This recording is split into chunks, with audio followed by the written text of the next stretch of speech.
Be on the lookout. Today we're going to show you 3 danger signs you need to pay attention to and what to do when you find them. We have a worm eating on our tomato. You see this branch? So there's no leaves left on this branch, and that's because it's been eaten off by a hornworm. Oh wow, sitting here talking to you guys, I found him. You see him? Yeah. Wow.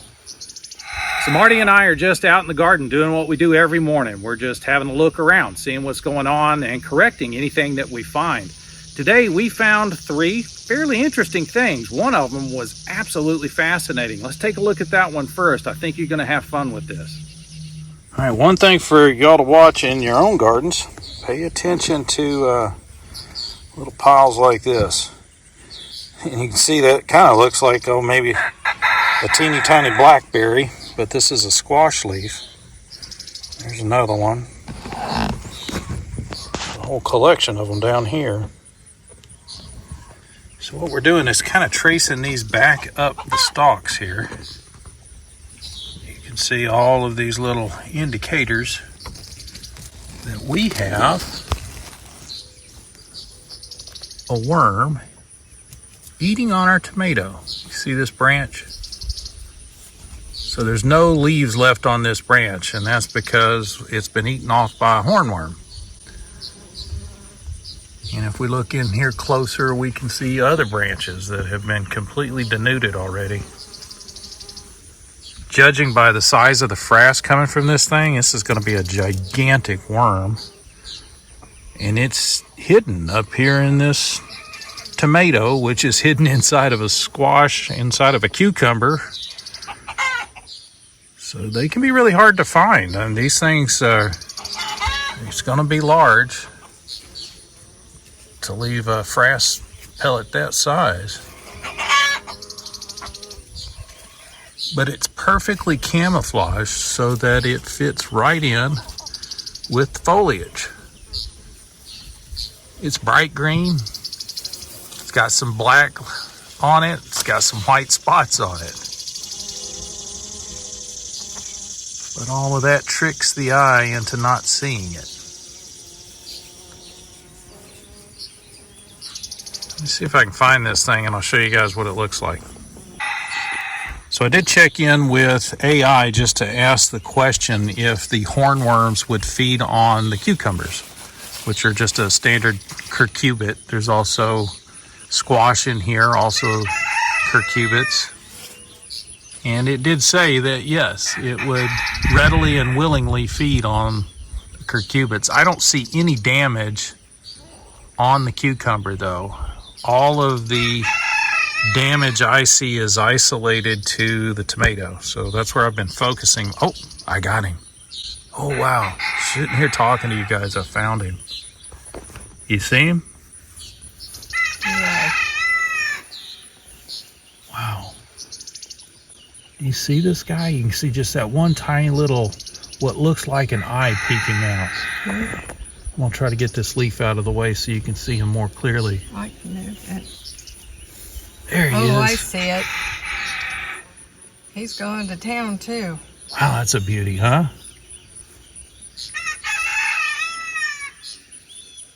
So you can see why these things are so difficult to find.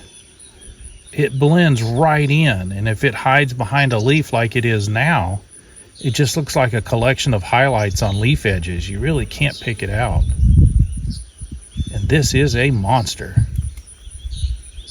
Now he's done a little bit of damage to this tomato, and we are concerned about that because as you can see, we've got some tomatoes on this vine. So we want to keep all of the leaves on here that we can for photosynthesis. So I'm going to peel this guy off of here. They're perfectly safe. They don't bite. They're not toxic in any way.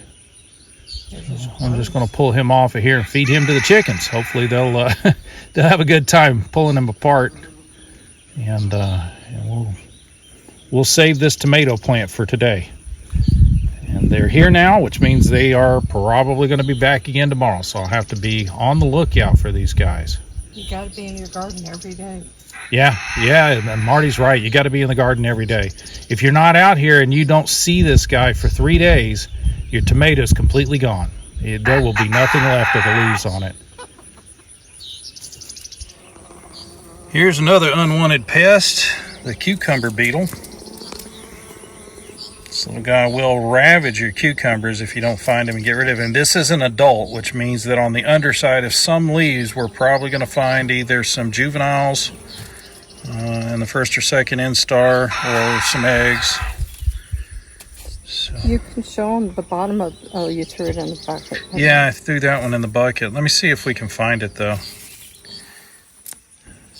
So if you see this guy on your cucumber leaves, you want to kill him, but also look on the bottom of the leaf and see if you find any other smaller, really teeny tiny little yellow dots or eggs down there that would indicate that she's laid some eggs on the underside of the leaf and they're hatching out to start eating your plants. So one of the other things to watch for while you're out here looking for insects and predators that are trying to eat your garden up is the airflow in your garden. Airflow is just as critical as making sure there's no insects trying to eat the plants. And right here with this cucumber, things have gotten a little out of control down at the bottom. And this is one of the critical zones. We want to make sure we have good airflow to keep everything nice and dry underneath the plant. And these vines will tend to want to push out. And when they do, they shade off this area and prevent the moisture from being able to dry out. So what we're doing is kind of feeding the plant back on top of itself. So, well, that one broke off, but typically what we want to do is pick that vine up and then we're weaving it back into the fence, actually shoving it through the fence, pushing some leaves through so that it gets a grip on the other side.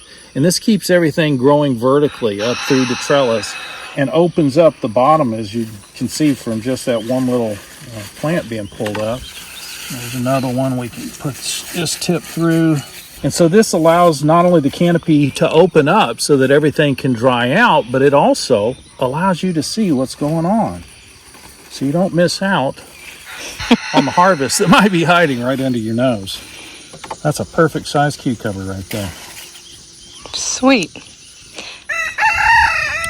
The other thing that opening the bottom of the plant in particular does is it makes sure that the pollinators can find the flowers. These flowers that we want them to get back in here and play with are way back inside of the plant. And if there's too many leaves covering the front surface of the plant, they can't see those things.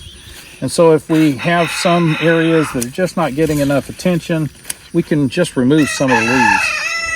And this is not going to hurt the plant. There's plenty of leaves available for photosynthesis. All we're trying to do is just open up access to the flowers so the pollinators have a chance to get into them. So while we're out here looking for the cucumber beetles and other insects, we have a bucket of soapy water out here. And that's so that when we find a cucumber leaf that has something like this on it, you can actively see there are tiny little critters eating on the leaf. These are those cucumber beetle larvae we were talking about. And they will decimate the plant if you don't get them off of there. So that's all we do is remove the leaf, drop it in a bucket of soapy water. So here's what you're watching for. This is a tiny little bit of frass from a cucumber beetle just stuck on the outside of this cucumber. If we trace up the plant, that's when we find the cucumber beetle. And that one's already been squished, so he's dead. And then right next to him, Marty's pointing out, we find Squash bug eggs. probably squash bug eggs. Yeah, those could be from the cucumber beetle, but those are more than likely squash bug eggs. All of which is real simple. Just get those off of the plant, get them down in that soapy water.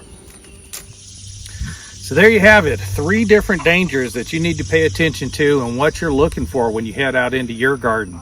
Those hornworms will completely decimate your tomatoes. We've had that happen to us where an entire plant just got completely denuded and it died shortly thereafter. So you want to make sure you know how to find those, what to do when you do find them. Just get them off the plant. They're not that big a deal.